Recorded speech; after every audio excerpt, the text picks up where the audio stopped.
Good evening. Welcome to South Asia Newsline. I'm Lepakshi Khurana. Here are the top stories we're tracking for you on Tuesday, the 12th of March.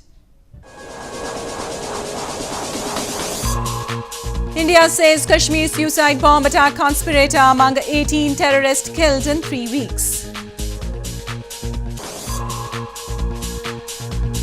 Baloch activists highlight Pakistani atrocities in Geneva.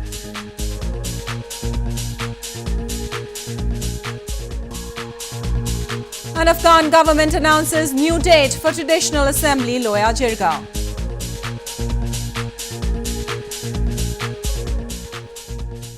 And now for all the details. A top Indian Army commander on Monday said that security forces had killed at least 18 terrorists in India's Jammu and Kashmir province in the past 3 weeks. The official said most of the slain terrorists were from Pakistan-based Jaish-e-Mohammed, the group that claimed responsibility for the suicide bombing that killed at least 40 Indian paramilitary personnel in Pulwama district last month.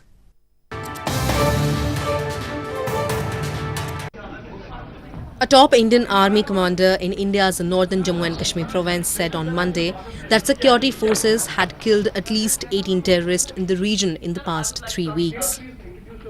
The official said most of the dead were from Pakistan-based Jaish-e-Mohammed or JEM terror group, which claimed responsibility for the suicide bombing that killed at least 40 Indian paramilitary personnel in Pulwama district on February 14th. Addressing a joint press conference, top army and police officials said that security forces had on Monday gunned down JEM's second commander, Mudassir, who was the main conspirator behind the Pulwama suicide bomb attack. Ever since Pulwama convoy attack on 14th of February, the first operation was on 18th February, and in last 21 days, we have been getting after the JEM, and we have eliminated 18 terrorists so far. In last 21 days, out of them 14 being from JEM and 6 of them their main commanders. The claims of the Indian Army comes at a time when tensions are high between nuclear-armed neighbours, India and Pakistan. India had claimed it had incontrovertibly evidence of Pakistan's involvement in the Pulwama attack. India has long accused Pakistan of harbouring terror groups to use them as proxy to mount attacks on Indian soil. Pakistan denies the charges. Saudi Minister of State for Foreign Affairs Adel Al-Zubair on Monday met Indian Prime Minister Narendra Modi in New Delhi to boost bilateral ties between India and Saudi Arabia. The meeting was confirmed via a tweet from the official account of the Prime Minister Modi's office. The Saudi minister, who came to India after visiting Pakistan, also met his Indian counterpart Sushma Swaraj, and the two leaders held talks on cooperation in counter-terrorism. The visit comes after Saudi Arabia's Crown Prince Mohammed bin Salman visited India last month and announced his vision of investment opportunities of more than $100 billion in the country over the next 2 years. Both the countries had also signed agreements on investment in infrastructure, housing sector and tourism during the visit.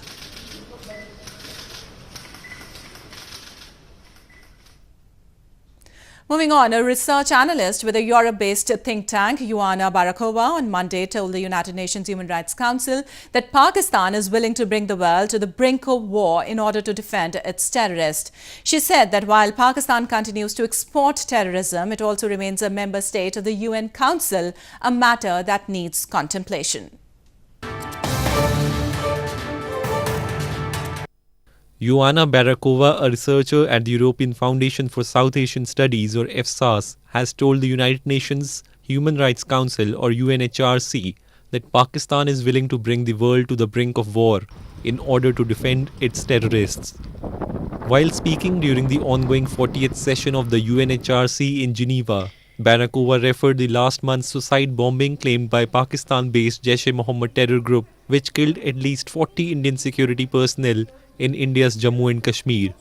She told the United Nations that Pakistan continues to use terrorist outfits to engage in proxy warfare against its neighbours. In the wake of the recent terrorist attack in Pulwama and Indian-administered Jammu and Kashmir perpetrated by Jaish-e-Mohammed, Pakistan's subsequent airstrikes unveil an ugly truth. The country is willing to bring the world to the brink of war and threaten to use its nuclear arsenal just in order to defend its terrorists. The sheer thought of such utterly reckless behavior should horrify all of us. The UN Security Council's consolidated list of terrorist individuals and entities includes 139 entries from Pakistan. Jaish-e-Mohammed, Lashkar-e-Taiba, Haqqani Network and Jamaat-ud-Dawa are all based in Pakistan and believed to be receiving state protection. Barakova also said that while Pakistan continues to export terrorism, it also remains a member state of the UN Council, a matter that warrants contemplation. Meanwhile, Baloch activists on Monday highlighted atrocities being inflicted upon innocent Baloch people by Pakistani forces and their proxy terror organizations in Geneva and demanded the international community to intervene. They held a conference and a demonstration to voice their concerns outside the UNHRC building in Geneva.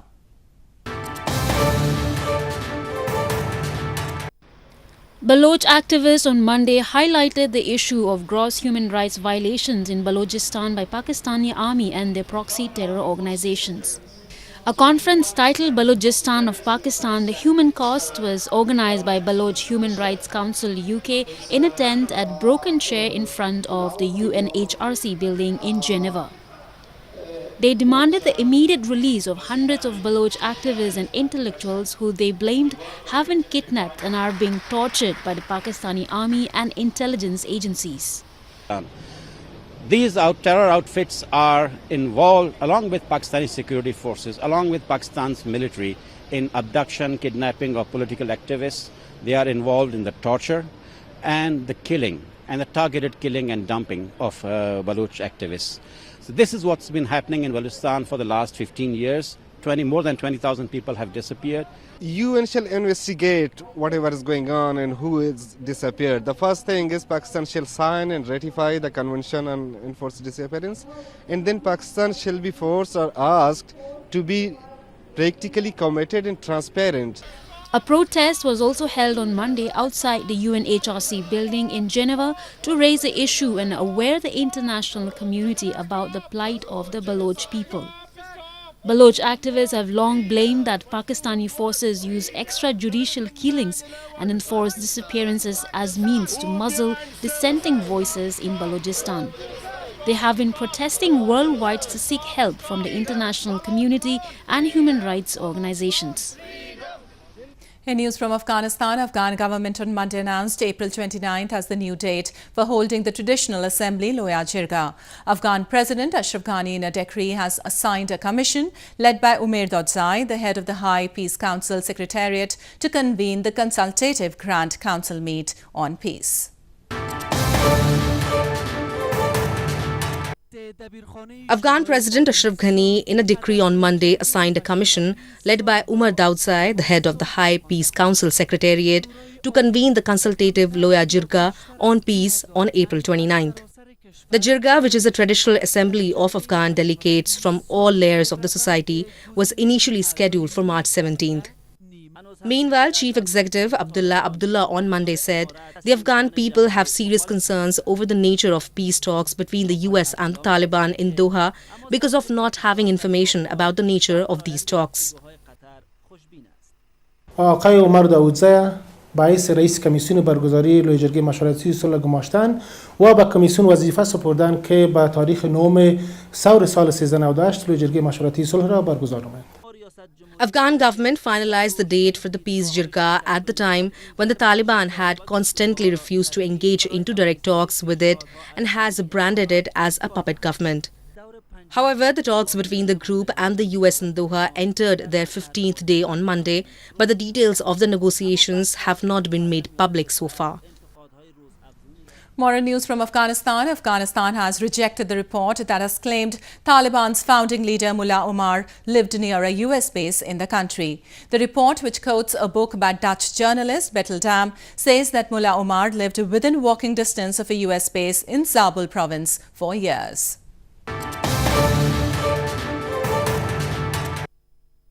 Afghan government on Monday rejected a report which says Mullah Omar, Taliban's founding leader, had lived near a US base in Afghanistan before he died. The report, which quotes Searching for an Enemy by Dutch journalist Betty Dam, says that Mullah Omar lived within walking distance of US bases in Afghanistan for years. US and Afghan leaders believed the Taliban leader fled to and eventually died in Pakistan. However, the new book says Omar was living just 3 miles from a major US forward operating base in Zabul province, where he died in 2013. د خپور شوی گزارش به اساس ناقص او تخیلی گزارش دی او په دې کې هڅه شوې ده چې طالبانو خارجي امیانو ته او طالبانو خپل ته یو کاذب هویت ورکړي. د افغانستان حکومت کافي اندازه شواهد او اسناد لري چې دا ثابتوي چې ملا عمر په پاکستان کې عمل وفات شوی دی. Dutch journalist Betty Dam spent more than 5 years researching the book and interviewed Jabbar Omri, Omar's bodyguard who hid and protected him after the Taliban regime was overthrown. The author spent years reporting in Afghanistan and also wrote another book about former Afghan President Hamid Karzai. A United Nations human rights investigator on Myanmar voiced a deep concern on Monday over Bangladesh's plan to relocate 23,000 Rohingya refugees to a remote island in April. She said that the island may not be habitable and can create a potential new crisis in the country.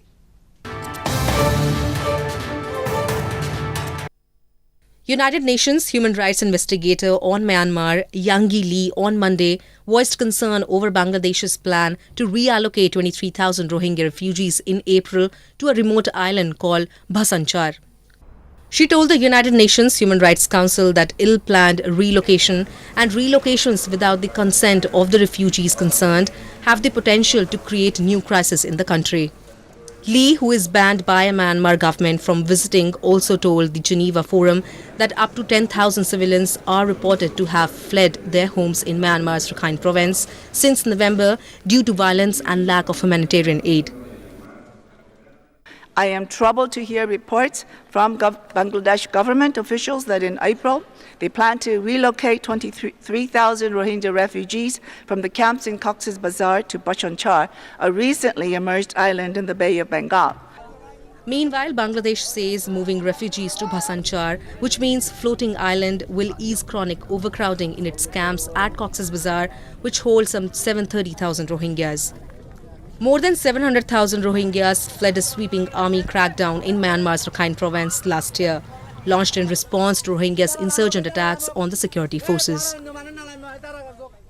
The colour manufacturing units in India's northern Kanpur city are running overtime to meet the huge demand of colours from different parts of the country. There has been a huge surge in demand of colours as the country is gearing up to celebrate Holi, the festival of colours.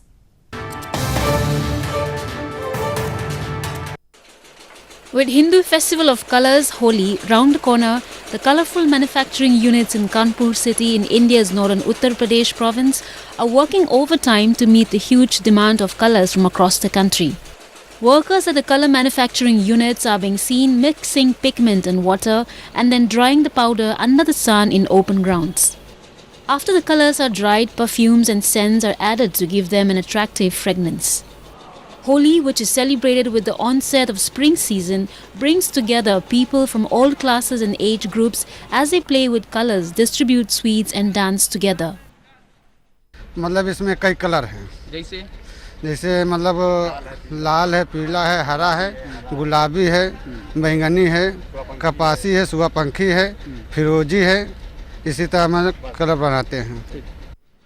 Holi is undoubtedly one of the most fun-filled of the Hindu festivals and it attracts a lot of tourists to India.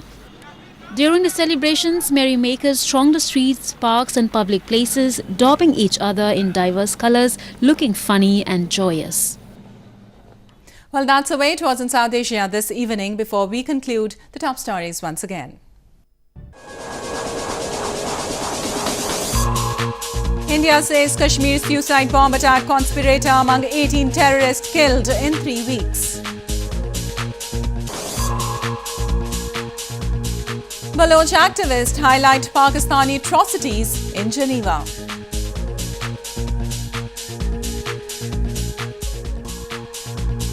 An Afghan government announces new date for traditional assembly Loya Jirga.